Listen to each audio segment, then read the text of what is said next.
Okay, ladies and gentlemen, it gives me great pleasure on behalf of the university community to welcome university colleagues and visitors to this professorial lecture by Professor Graeme Walker. These are important events in the university calendar because they provide an opportunity for us to share our enthusiasm and the results of our leading edge research, and none are better qualified to do so than Professor Walker. Professor Walker is an internationally renowned expert in yeast physiology and biotechnology. He earned his undergraduate degree at Abertay University, ultimately graduating with a PhD from that university.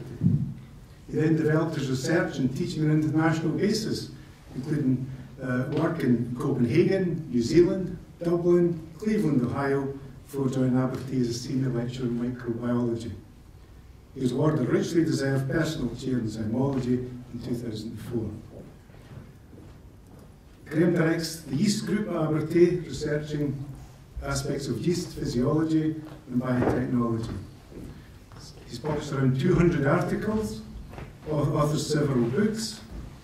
He supervised many students in the yeast area, including 5 postdocs, 16 PhDs, and incredibly has externally examined 65 national and international PhD theses. In addition, he provides consultancy services to leading international brewing, distilling, and biofuels companies. On a personal side, Graeme was married to Pia, with grown-up sons Roy and Danica, some with us at the front today. He's a keen golfer and angler.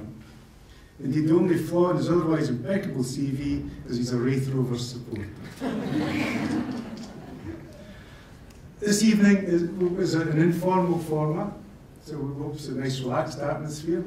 And please, Graeme's inviting questions at the end of the session, both here and in the informal reception at the end. So to Graeme's talk of yeast and men. Graeme will explain how yeasts and fermentation technology is entwined with the history of civilization, from ancient Egyptian brewing to modern day biotechnology. We'll explore the diversities of yeast and their products, following a journey from beer to biofuels, biopharmaceuticals, and beyond. He will also describe the work of the Abertay Yeast Research Group and share his passion for these fascinating microbes. Graeme, please.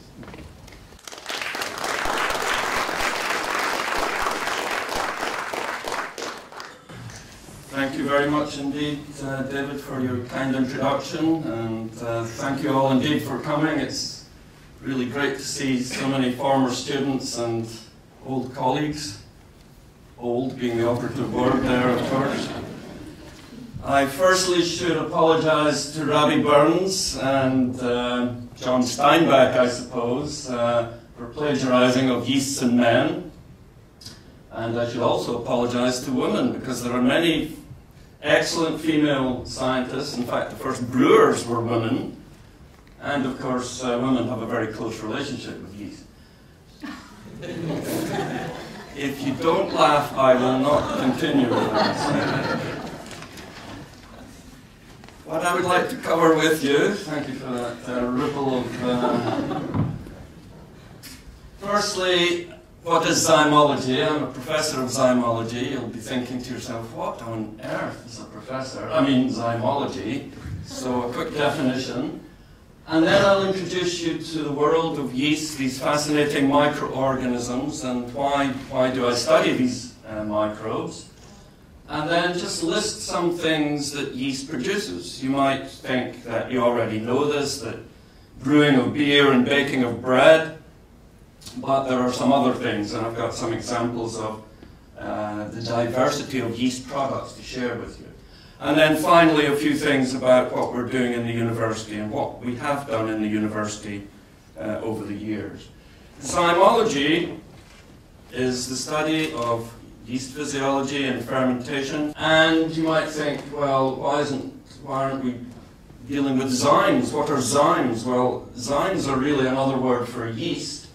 And in fact, the word enzyme means in yeast from the Greek.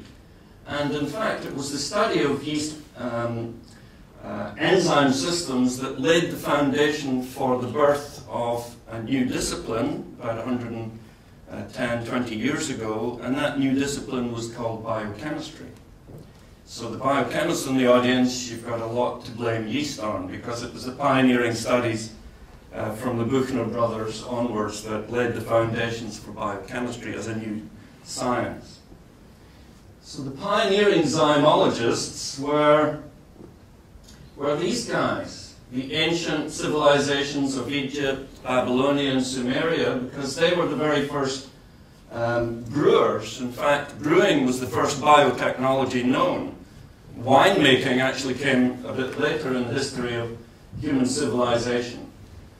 In Scotland, there are archaeological records of brewing and also distilling, but maybe not as long as the 4th millennium BC, because there's archaeological evidence from sites in Fife. I was actually brought up quite close to Balfarg and Balburnley in Fife, and also Kinloch on the Isle of Rum. So you often thought, why is that isle called Rum? Well, now you know there's a very close connection with yeast technology on the Isle of Rum. This guy here, Anthony van Leeuwenhoek, was the first guy to invent a rudimentary microscope, and he was the first person to actually observe yeast as living microorganisms. But we should really give homage to this guy, Louis Pasteur, as the first zymologist, because he laid our foundations for the understanding of yeast and fermentation, and Pasteur also was a very eminent medical microbiologist developing vaccines against anthrax, amongst many other things. Nowadays, there are famous contemporary zymologists. Paul Nurse got the Nobel Prize for his work on yeast cell cycle control. André Gaufreau led the consortium to sequence the yeast genome in 1996. And last year, Randy Sheckman got the Nobel Prize for his work on yeast protein secretion.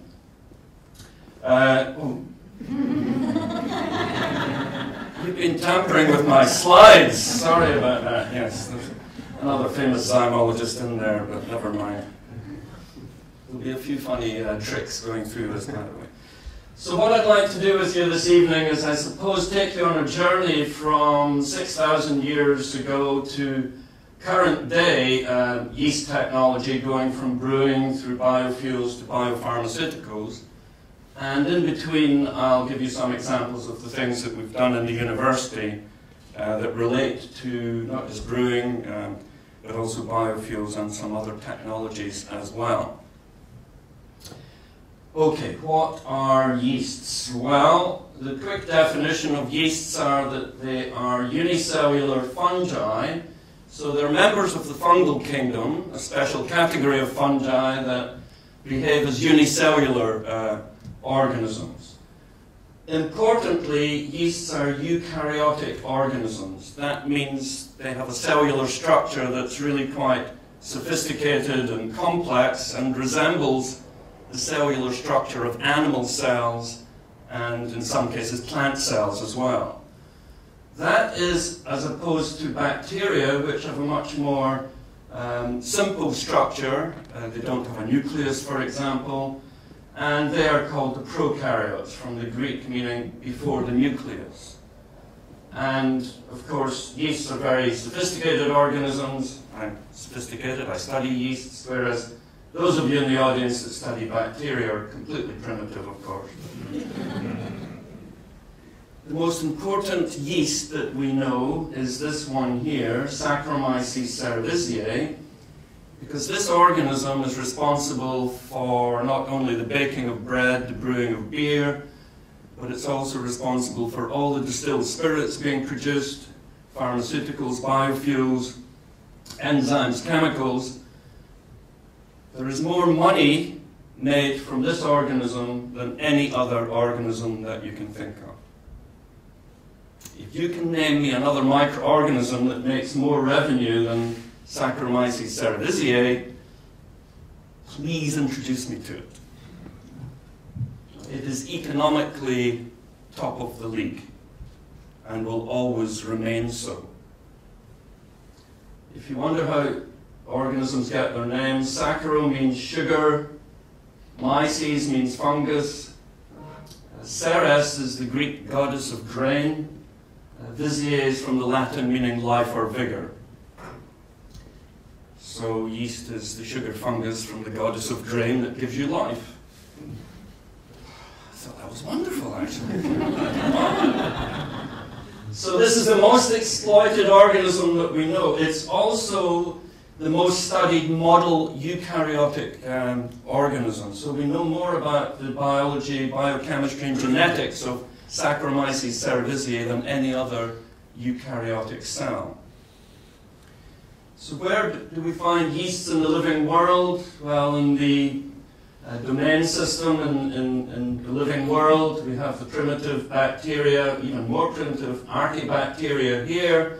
The eukaryotic organisms are over here. And as you can see, humans and yeasts are very close together in the evolutionary tree of life. And yeasts and humans actually share many common features. Unfortunately, one of them is that we can't make our own alcohol, which is a real shame because, you know, that would make life really interesting. Instead of going to the bar, you would go to the confectionery shop and get drunk. But you can't have a Mars bar and they'll make it a topic because I'm the designated driver. Anyway, so what about yeasts and humans? I've already mentioned to you that we can use yeast as a model organism for studying higher life processes, and that's certainly the case when we look at the control of the cell division cycle that relates to human cancer, because cancer is a disease of the cell cycle. We can also understand about human aging, neurodegenerative diseases and genetic diseases by studying the control mechanisms in yeast. There are many genetic similarities. In fact, over 40% of human disease genes, you will find homologous genes in yeast, which is actually quite remarkable. So there are homologous sequences for human breast cancer, cystic fibrosis in yeast, which is absolutely quite amazing. And that leads us to say that yeast can provide insight into human hereditary disorders. And that's certainly been the case. And I'll give you some examples shortly about how yeast can actually be, perhaps in a more practical sense, the provider of pharmaceutical products to cure and prevent human diseases. So again, I'm mentioning Sir Paul Nurse. I've known Paul for many years. He was a postdoc in Edinburgh when I was doing my PhD. And we were both working with this yeast here, Saccharomyces pombe. And Paul worked out the cell division cycle control genes in S. pombe and remarkably found that there was interchangeability between human genes that control the cell cycle and yeast genes. Quite an amazing discovery. So deservedly won the Nobel Prize. And he's on the radio he was on the radio yesterday about the Pfizer AstraZeneca takeover, because he is currently president of the Royal Society. There are other aspects of yeast-human interactions, and I won't be saying too much more about Candida albicans, but this is quite an interesting and important yeast because it's what we call an opportunistic pathogen, meaning that we all in this room have Candida and other yeasts associated with our skins and mucous membranes, virtually no problem at all. But if our immune system is compromised, then we may be at risk of picking up opportunistic fungal pathogens, and Candida is one of the major ones. And particularly as a hospital-acquired infection. So it can form biofilms on catheters, etc. So it is quite a problem in hospitals. These are just some examples of quite debilitating superficial Candida. It's an interesting yeast. We've done quite a bit of work on Candida over the years, trying to understand how it switches from being more or less like a typical baker's yeast in morphology, but it can switch to become more filamentous. And if we can understand that, then we can understand why it becomes pathogenic, because the switch from being benign to pathogenic is also related to its switch from spherical or ellipsoid shape to filamentous. Okay, so why do I study yeasts? Well, I'll give you some examples of this first bullet point. I've already mentioned some yeasts can actually kill you. Certainly, many AIDS patients suffer from esophageal Candida infections, and they're very often life-threatening, so that's interesting. They can protect and clean the environment. I'll give you some examples of that. I've already mentioned the genetic similarity between humans and yeast. Perhaps more interestingly, you can actually eat them.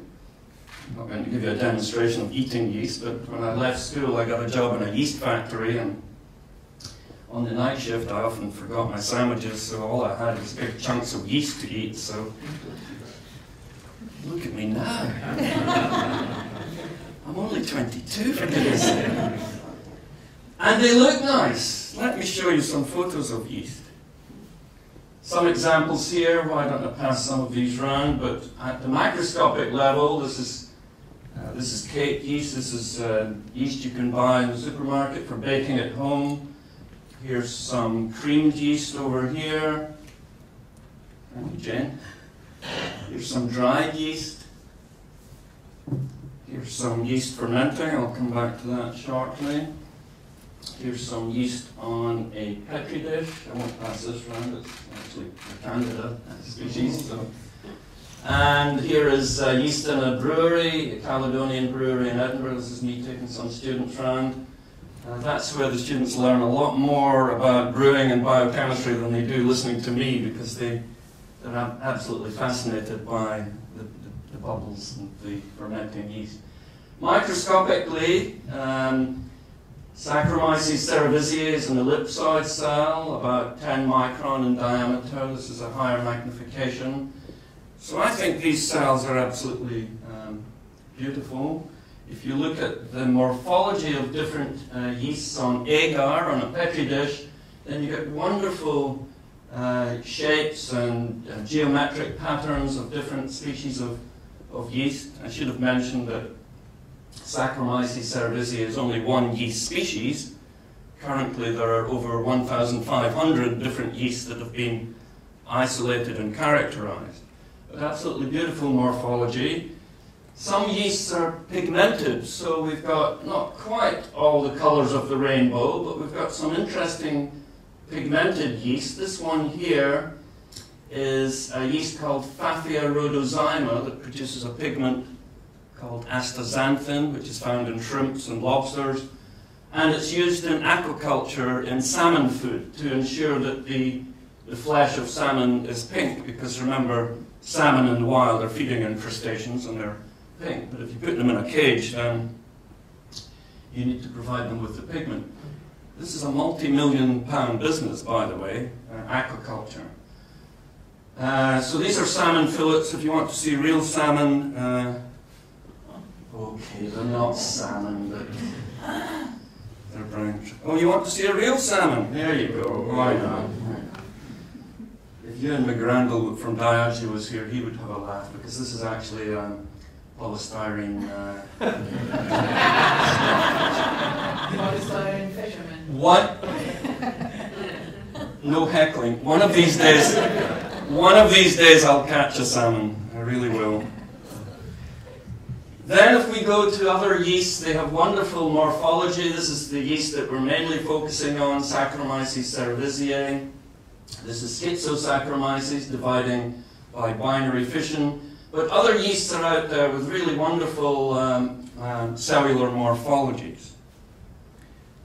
But Saccharomyces cerevisiae, being the #1 industrial microorganism, has a really beautiful mode of reproduction that is called budding.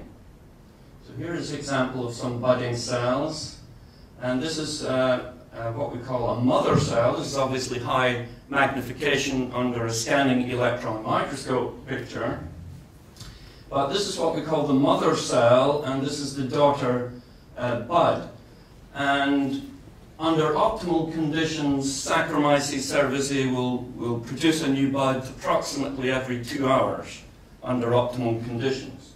So if this picture was taken a bit about half an hour later, then the daughter cell would separate from the mother cell. And when it does so, it leaves behind some scar tissue called the bud scar. And the reason I'm mentioning this is that you can tell how old a yeast cell is by counting the number of these bud scars. And Saccharomyces cerevisiae will only produce around 20 daughters by continually budding before it begins to die. And that's interesting because it can tell us a lot about genes that control human aging. Remember, in cell division, the mother cell is duplicating its chromosomes, its DNA, so that it's making a direct genetic photocopy of itself at cell division.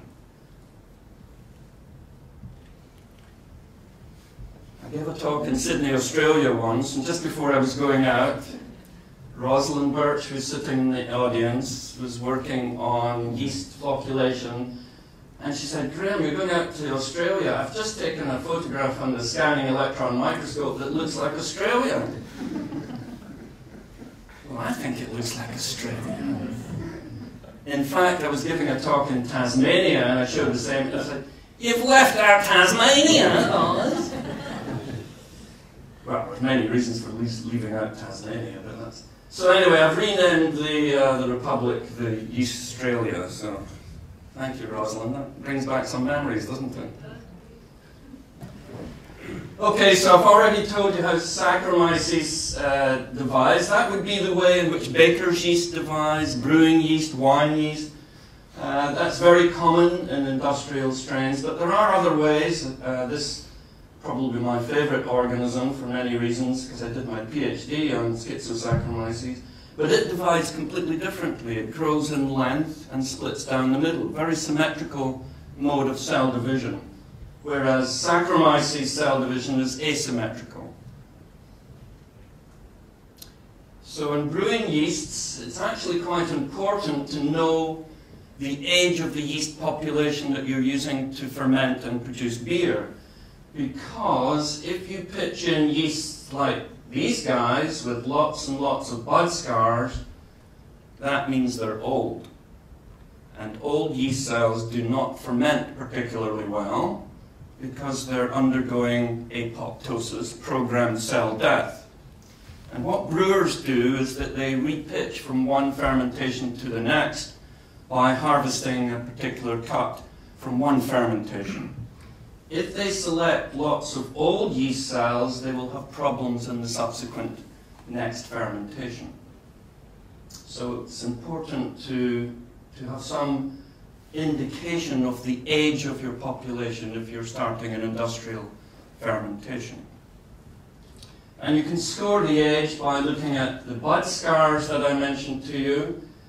This is higher magnification under scanning electron microscopy. This is some fluorescent microscopy. Is Mohammed in the audience? He took this photograph a couple of weeks ago. And you can stain them because the ring on the bud scar is a polymer called chitin. And you can stain that with particular fluorophores that will shine up on the fluorescent microscope. One of the dyes is chalcofluor, which actually is in some washing powder. So if you go to a discotheque with ultraviolet light and somebody's wearing a white shirt that's been washed with some chalcofluor, they look very bright, don't they? Maybe with UV light they're probably mutated as well. But, and in Abertay, Ashok's here somewhere, in Abertay we have an atomic force microscope, and we've been looking at much higher nanoscale resolution of yeast cell surfaces, and we've been quite interested in looking at stress responses in Saccharomyces and Schizosaccharomyces using the atomic force microscope. Actually, these photographs were the very first AFM pictures of yeast cells that were published anywhere. So, a small first for Abertay. Sorry, Ashok, where are you, Ashok? Thank you. If you go to the transmission electron microscope, that's where you take a very thin section and you put it under vacuum in an array of electrons, you can begin to see a little bit more of what's actually inside a yeast cell. And I've explained to you that yeasts are already eukaryotes. That means they have this structure in the middle, which is a membrane, a double membrane-bound nucleus. So the chromosomes, the hereditary material, are within this structure called a nucleus. Bacteria, or prokaryotes, they don't have this nucleus. They have DNA, but it's dispersed throughout the cytoplasm.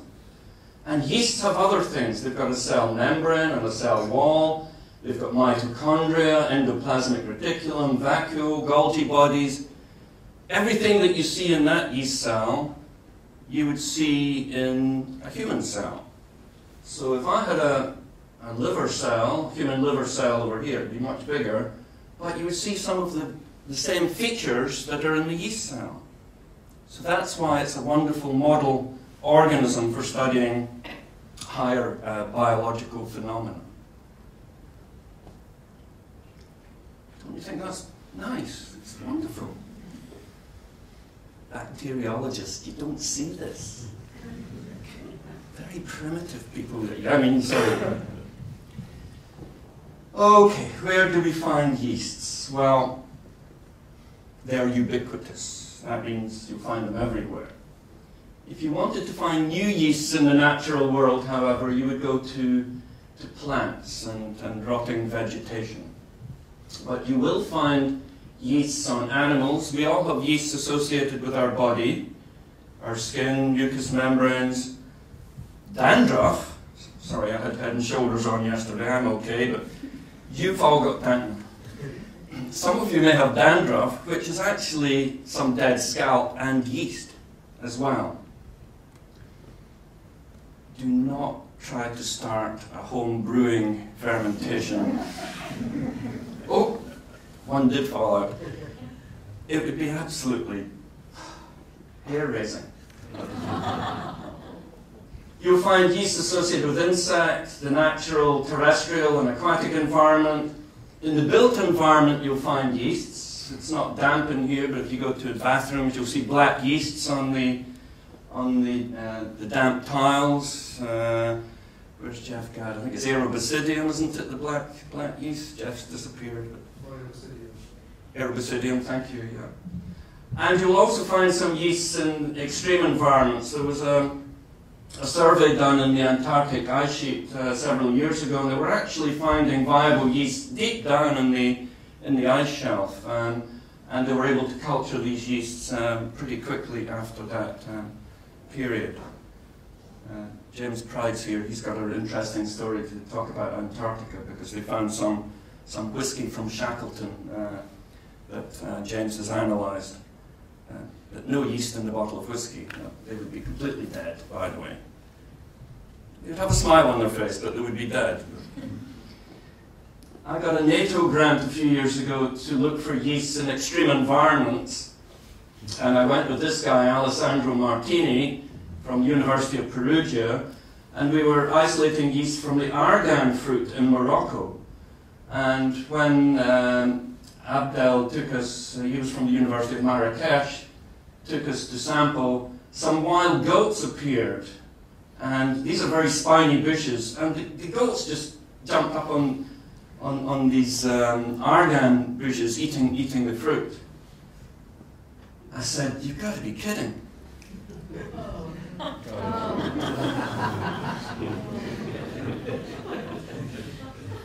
I'll get there eventually.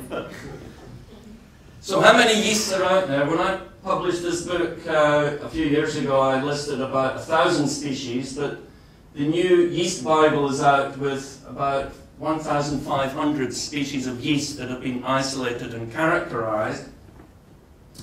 But that represents only about 5% of the global yeast biodiversity, meaning that there are unknown yeasts out there that we have yet to discover, and who knows what interesting properties they may have.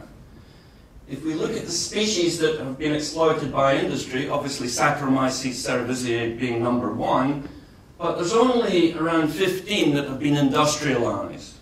So that means there's a huge untapped gene pool of yeasts waiting for our further discovery. And we can add to that now synthetic yeasts, because there's an international consortium ongoing to synthesize each of the 16 chromosomes in Saccharomyces cerevisiae synthetically by taking the nucleotides from a shelf, putting them in a gene machine, and asking the question, can they function as living chromosomes? The answer is yes. They've succeeded in sequencing chromosome number 3. And the reason I'm putting this slide up is that my son, Roy, hi, that's not my son, Roy, sorry. My son, Roy, is at the University of Edinburgh working with Patrick Kai, and they're trying to synthesize chromosome number 7. Roy couldn't be here tonight. He's at a yeast camp in Loch Tay. I mean, a yeast camp. Whatever they do on these away days. But Roy only applied to do the PhD on synthetic yeast because he read an article that synthetic yeast may make beer cheaper, so that really attracted him to it. So who knows? Who knows? Okay, so that was a little quick introduction to what yeasts are, a little bit about where we find them, and a bit about biodiversity. What have yeasts ever done for us? Well, I said at the beginning, when you first arrived, you might think, well, baking of bread, brewing of beer. That's certainly true, because these are the ancient biotechnologies that have been with us for thousands of years. So all alcoholic beverages, baked foods, also food flavoring agents. Ian Menarche here works for a company that makes savory flavors from yeast. We can add to that probiotics and nutraceuticals. Here we have a probiotic yeast called Saccharomyces boulardii. It's actually Saccharomyces cerevisiae, but never mind. If you have intestinal disorders, traveler's diarrhea, take some live yeast. They will stabilize your intestinal tract, and you won't have any intestinal complaints. Anybody? No? You can also use yeasts in environmental protection. Yeasts, Jeff Gadd, done a lot of work on bioabsorption of heavy metals from fungi and yeasts. And yeasts are wonderful biomagnets. They will take up lead, chromium, zinc, cadmium at the cell surface, meaning that potentially you could use yeast as a biofilter for removing heavy metals from industrial wastewater. And there's 1 or 2 prototypes that have been built using yeast biofilters. Some yeasts can also kill fungi, and we've done some work in this area, and I'll give you an example of what we've done shortly in that area. I've already mentioned basic research. I will quickly say something about pharmaceuticals and biofuels, but yeast produce lots of other things as well. I haven't mentioned, but yeast also produces an enzyme called lactase, so if you're lactose intolerant, you can go to the supermarket and buy lactose-reduced milk, because a yeast enzyme chops up the lactose into glucose and galactose, meaning that people that are hypersensitive to lactose can drink lactose-reduced milk. So that's yeast technology that enabled that to happen. So when I thought, let's list all the things that yeast give us, everything came out with a B. I don't know why. But you can read all the things that yeast can give us. But this one at the bottom, I think, is important, because the economic significance of yeast should not be underestimated. One quick example. There are representatives here from the whisky industry. Just take Scotch whisky for an example. You can't make Scotch whisky without yeast, by the way. If you can, please tell me how you do it. You need yeast to make whisky.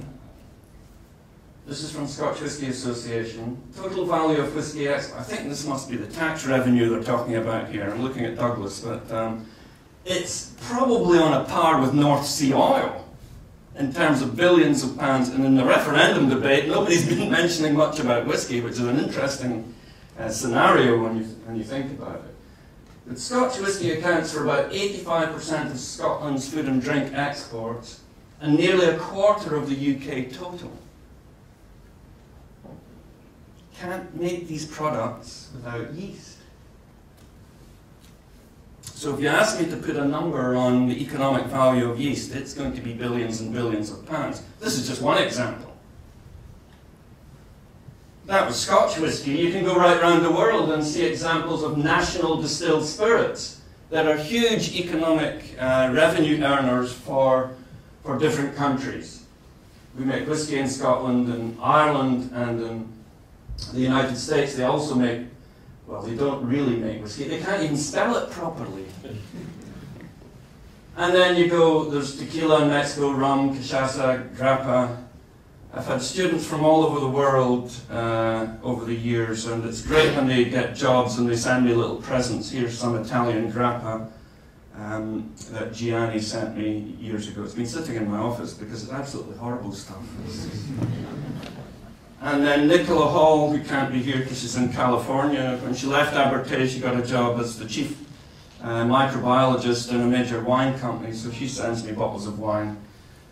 And actually the Moroccan project on the argan, they started to make an argan wine from that fruit. Actually I see argan in shampoos and hair conditioners now as well, which is excellent. So put some money on these products. We haven't even mentioned beer and wine and cider. So without yeast you don't make any of these things. So how does yeast make alcohol and alcoholic beverages? Well, you have to start with a carbohydrate source, which can be cereals, or it can be fruit. It can even be cheese whey. This is the effluent from the cheese industry. We can use a special yeast to ferment lactose. And you can use agave. This is the blue agave, which is not a cactus, by the way. It's a lily. But you can make tequila from that. So what do? You extract the sugars, either using enzymes from malt to extract the sugars from the starch, or you can ferment the sugars directly, also from sugar cane as well, to make rum. And then you add your yeast. So the yeast is going to use these sugars for its own metabolism and growth, and in doing so will make primarily alcohol and carbon dioxide. That's what's happening in these bubbles just now. If the product is not distilled, it can be matured into beer, wine and cider, depending on your starting material. But if it's distilled, then of course it can increase the alcoholic strength, and non-matured distilled spirits examples are flavored. Gin is flavored with botanicals, juniper, angelica, licorice, etc. Or non-flavored, which is vodka. And the matured spirits, mainly whiskey and cognac, some rums as well. So it looks quite simple, doesn't it? But if you think of the biochemistry behind this, it's a little bit more complicated, because the yeast doesn't have blinkers on. It's not just saying sugar to alcohol, sugar to alcohol.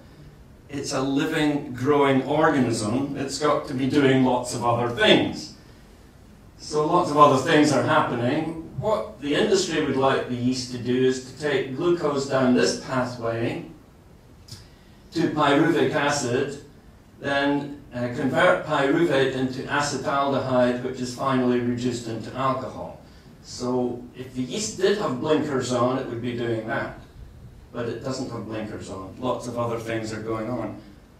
Thank goodness for that, because lots of flavor compounds that go into beer, wine, whiskey are produced from a lot of these other side reactions. If it was only ethanol, it would be a pretty bland liquid drink that you're talking about. It's called vodka, by the way. So the last series of reactions that the yeast is doing is taking sugar, glucose in this case, down to ethanol. Yeast is doing us a favor, because what the yeast is trying to do is to survive and reproduce. That's its main aim in life. The fact that it's giving us ethanol is really quite fortuitous, because the yeast is trying to make some of this, energy. ATP, not a lot, but a little. And it's also trying to regenerate a coenzyme called NAD that's needed to balance its electrons. So yeast is doing things for its own good. It's just quite good that it's doing something that's of benefit to us as well, which is ethanol and carbon dioxide. So these bubbles, here are the bubbles.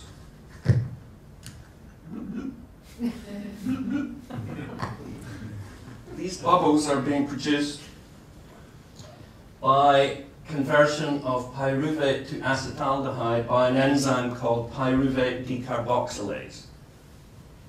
Pyruvate decarboxylase. The ethanol is produced as the yeast tries to balance its electrons, and it churns out this product called ethanol. Incidentally, this last step needs a mineral called zinc. If there is no zinc, then you don't get any alcohol. So some brewing companies have realized that sometimes the zinc is not enough. So if you add a little extra zinc, you get a complete fermentation. Interestingly, our own livers, sorry, where's my beer? When I drink the beer, my liver is using this enzyme going in the other direction. So it's detoxifying the ethanol back to acetaldehyde and eventually complete detoxification. So I need zinc as well. If I don't have enough zinc, I will be completely intoxicated even with a sip of beer. So you're not writing this down. If I go out on a Friday night and have a few drinks, I need to take some zinc tablets. Put it to the test. You will not get a hangover.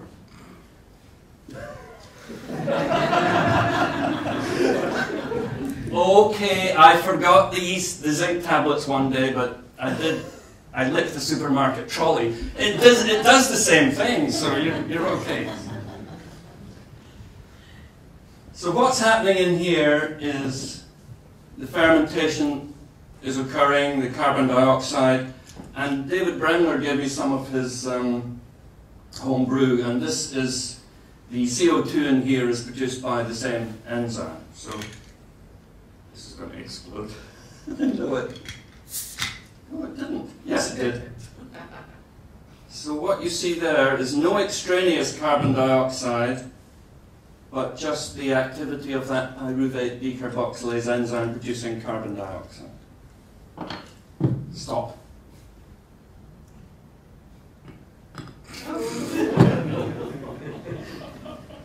I'll need to tell Dave that he's got some serious problems of premature evacuation there. Don't laugh, please. That's alcohol for potable beverages. At Abertay, we're also interested in fuel alcohol. This is where you make alcohol by distillation, similar to whiskey production, but it's not destined for human consumption. It's destined to mix with petrol. To cut a long story short, in the United States, Brazil, and Europe, there are different mandates for the proportion of alcohol that you add to petrol. The whole point of this is it's renewable. It's a carbon-neutral biofuel. In fact, in Brazil, we were the pioneers in the mid-70s of large-scale alcohol production. All new cars are alcohol cars. It saves Brazil paying OPEC for imported oil. If you go to Tesco this evening and fill up, you're adding 95% petrol, 5% alcohol. And that percentage of alcohol is going to increase as the European directives kick in. So you're actually running your vehicles, if it's an unleaded car you're driving, you're running it on alcohol anyway, small proportion. Lots of cars can run on alcohol, no problem whatsoever. This guy, Henry T. Ford, designed the Model T, the first mass-produced car, to run on alcohol, not petrol. He'd be quite interested because everything's turned full circle. This is the new focus. In fact, fuel alcohol in the United Kingdom started many years ago with this product here, Cleveland Discol, which was Distillers Company alcohol being mixed with petrol. So it's not particularly new technology. What is controversial about biofuels, of course, is if you use human food sources for your substrate for alcohol production. And I agree with that. I think it's not really making too much sense to convert human food into biofuel. But if you use waste products, cellulose, waste paper, energy crops, even waste seaweed that we've done some work on, this is much more sensible in my view to make biofuel from more sustainable feedstocks. We've also done work looking at the co-products from brewing and distilling, which are the spent grains, and we can convert these into ethanol using, oh, it's worked, my Braveheart yeast, to convert the alcohol. Changing track quickly, I said we'd go from beer to biofuels to biopharmaceuticals. There's another facet of yeast biotechnology, which is products for the human healthcare sector, pharmaceuticals. And very simply, the idea is to take genes, in this case from a human. Let's take the example of insulin, which is secreted by your pancreas, your islet cells. If you take the gene from your human pancreas that encodes insulin and pop it into a yeast cell and trick the yeast into thinking it's a pancreas and put it into a fermenter, then you can get purified human insulin. Not yeast insulin. Yeast doesn't produce insulin unless you do genetic manipulation. And to that list, you can add vaccines, human blood factors, anti-cancer agents, antiviral agents, other hormones. The list of pharmaceuticals from yeast production is a big one, and this is big industry as well. Here's a list of some pharmaceuticals from GM yeast. Hepatitis B vaccine was one of the first so-called recombinant products produced by microorganisms, and it was a yeast product. Insulin I've already mentioned. There's a whole list of other things here. One of my former colleagues works in a factory in Nottingham making human serum albumin from yeast. Here's just some examples. This is human insulin. This is hepatitis vaccine. This is an anti-malarial produced from a company I visited called Amaris in Berkeley, California. Okay, towards the end I thought I would just give you some idea of some of the things that we've been up to in the university over the years since I arrived here in Christmas '86. We've had a number of PhD, MSc, BSc and HND projects when we were Dundee College of Technology, looking at a whole list of different yeasts of different applications. We've worked with killer yeasts. We've done a lot of work on optimizing fermentation performance. And in more recent years, we've looked at fuel alcohol from quite unusual sources. And these are just some of the companies that we worked with over the years. And actually, when I was looking at this the other day, I thought, they don't exist anymore. They don't exist. They don't exist. They don't.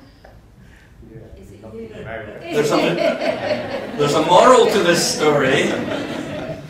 Don't go to Abertay to get your research done, or you'll go bust. Of course, some of them have transmogrified into GlaxoSmithKline, etc. But when I first got a grant from Glaxo, it was just they were called Glaxo, not GlaxoSmithKline, Beecham, whatever they're called. Some work we've done with yeasts that are called killer yeasts. These are yeasts that can kill other yeasts by secreting a very specific toxin, but we found that some killer yeasts could also kill fungi, which hadn't really been shown before. So this is one of the first reports of killer yeasts actually being antagonistic to pathogenic fungi. And you can do the rudimentary experiments in agar petri dishes. This is the yeast, this is the fungus, incubate them together, and you'll see degrees of antagonism. Okay, that's interesting. But you can purify what the substance is that's killing the fungus. You can also spray crops with yeasts and prevent fungal disease. This is a yeast-treated tomato plant, I think. This is with ICI agrochemicals. And this is one, they're both inoculated with botrytis as the pathogenic fungus. And this one hasn't been treated with yeast, this one has. And there's also work we've done in the wine industry. These are yeasts that are used in the wine industry. This is one example from a Lallemand product, a wine yeast that has the killer factor present. That will kill contaminating yeast that could spoil the wine. I don't have time to go into the details of what the killer yeast are doing, but it's a small glycoprotein toxin that they produce. And these are some of the fungi that we've tested against yeast, against wood decay fungi, crop pathogens. We even got a yeast that could kill Candida albicans, and that's what Glaxo were interested in. And they took it and did something with it that they haven't told me about. See, I'm a scientist, I'm not a businessman. We also do fermentation research in the university. We do small-scale laboratory fermentations. We've also collaborated with various breweries. This is a pilot brewery in the Netherlands that we've worked with. Their names shall remain nameless, but their beer refreshes parts that other beers cannot reach. You might remember that one. We've done quite a lot of work in wineries as well, particularly in Greece. This is Stelios' winery in Greece. We've done a lot of work. And we've also worked with biofuel plants, mainly in Brazil. This is a molasses, sugarcane molasses plant in Brazil that we've done work with. So the sort of thing that we get up to are looking at unusual substrates that might potentially be profitable and sustainable. And I've got colleagues in the audience from James Hutton Institute. We've been working on residues from faba bean. I've got some examples of faba bean if anybody's interested. And we've also looked at seaweeds, the macro algae. Some of our approaches are to look at novel pre-treatments, because this material is quite tough to break down to release sugars. So we've been looking at ultrasonic technology with my colleague David Bremner, and we've also been looking at new yeasts as well. A lot of our work has been looking not just at the yeast strain to develop products or biomass products, but to look at the stresses that the yeasts are subjected to, temperature, pH, etc. But we've also looked at the nutrients that are available. And one class of nutrients that we've been very interested in are minerals, calcium, magnesium, and zinc particularly. Because the balance of these minerals is very often not optimized for an industrial fermentation process. To cut a long story short, in many feedstocks there's too much calcium, there's not enough magnesium, and certainly in many cases there's not enough zinc. And we've shown this not just in the lab, but we've shown it in 3 million litre fermenters, where we did the analysis and we said, you can get more alcohol because your calcium level is too high. So what they did was they started to acidify the molasses by bringing down the calcium salts, and that elevated the magnesium to calcium ratio, and their alcohol yields improved dramatically. Another product, a colleague from Lallemand in the audience, we did work with zinc enrichment, and that led to a new product called Saccharomyces. This product here is zinc-enriched yeast. Remember I said some fermentations are sometimes zinc deficient? Well, they've come up with this product which is a zinc-enriched yeast that you can add to have a slow release of this essential mineral. And you can use this in Germany because they have strict purity laws that state you can only make beer with water, barley, hops and yeast. This is yeast with a bit of extra zinc in it. So I've come towards the end almost. I thought I'd give you a long conclusion about all the things that yeast gets up to, but hopefully I've convinced you that there are some interesting and important things. But I really have to acknowledge a few people before I finish, because of course I do very little work nowadays. I'm sorry, Nia, I shouldn't have. Oh, sorry, David. Sorry, Janet. I do actually do some work. But I should acknowledge my mentors, Roger Jones. He was my boss when I left school, and I worked in the DCL yeast pilot plant in Menarche. Then did my PhD in the mid-70s under John Duffus, who unfortunately couldn't be here this evening. And Eric Zoyton was my postdoc supervisor in Copenhagen. And these guys can't be here tonight either, unfortunately, because they're dead.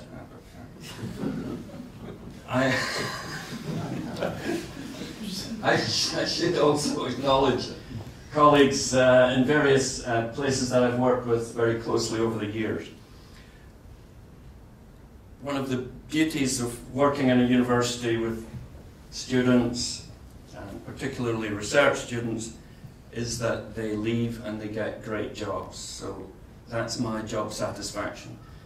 It's not too satisfying when they tell me how much they're getting paid, but that's another story. Sorry, I should have also acknowledged my golfing mentor here. Sorry, I was teaching him how to play golf, but never mind. It's Gary Player. No! So these are some of the PhD students who've done yeast projects. Some of them are in the audience. Thank you indeed for coming along. Ian Menarche was my first PhD student sitting there. And it shocked me when you told me that you're 50 very soon. Sorry, Ian, I just had to let the cat out of the bag then. You made all the mistakes on me, Graeme. You've been getting quite ever since. But anyway, these are the companies that they've got jobs in. That they're all doing yeasty things, which is fantastic. That's job satisfaction. Some of them started out, I think, Ian, it was Dundee College of Technology when you were here. Roz, was it Dundee Institute of Technology? Yeah, kind of both. I think it was. And then Abertay University, and then we've transmogrified into Abertay University. I was looking for some photographs, and I don't have that many, but this is Raffaelli on graduation, who also was Britain's first Euro doctorate in biotechnology. This is Mohammed Nasidi, this is Jason Bennett, this is at the opening of the Scottish Biofuels programme. Jim's sitting there. That was in Edinburgh, my goodness, I keep forgetting, last year, was it? Yeah. Year before. The year before. This is Ashima, who couldn't be here tonight because she just left to spend some time in Canada, in Montreal, with our collaborator, Lalaman. This was at a yeast meeting in Slovakia, so we do get around to interesting places. This is Stelios, who is now consultant for the Greek wine industry. He's got the world record for Abertay. He took 8 years to get his PhD. He came here because he was avoiding the military draft. And he went back to visit his girlfriend, and they got him. And he ended up driving a tank in Kosovo instead of doing his... He got there eventually. He got there eventually. And then, of course, there's young budding yeast scientists at the Eggheads event that asked me some stupid questions that I can never answer. That wasn't a yeast question. It was, what was Beyonce's favourite bit or something. And then I've got a few, you might see the common denominator in these next photographs. This is the common denominator. But some of my colleagues might notice Phil Collier, Graeme Jones, and John Wake. This was Chandra from Sri Lanka on graduation. There's Andy in the background, Becky.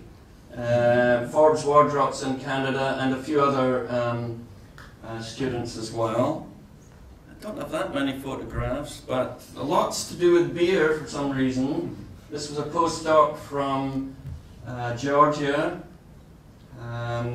He was from Serbia, Jane's from Ireland, Italy.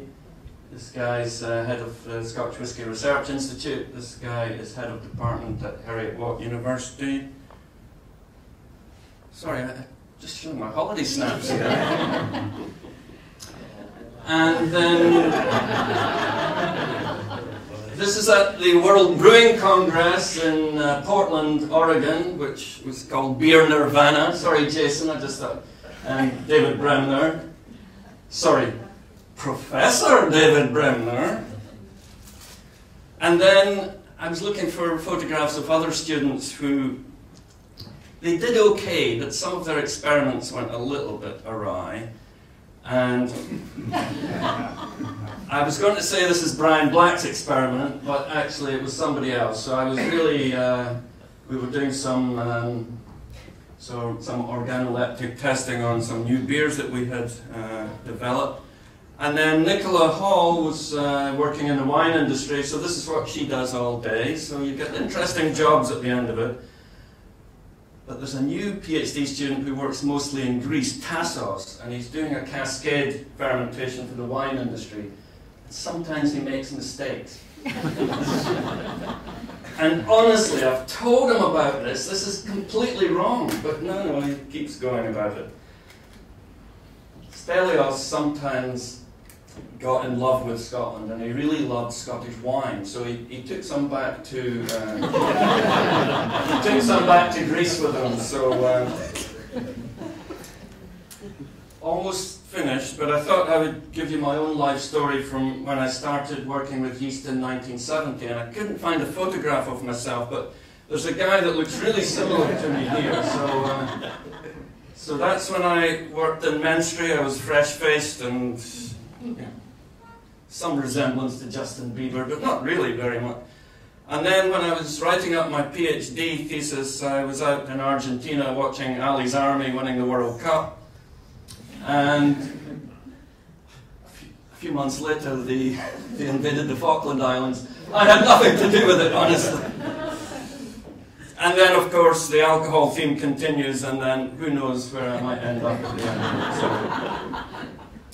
listen, I just want to have a final thank you to Pia, Danica, Roy, who couldn't be here this evening. Thanks for putting up with all these yeasty jokes over the years, and thank you very much for your kind attention. Thank you.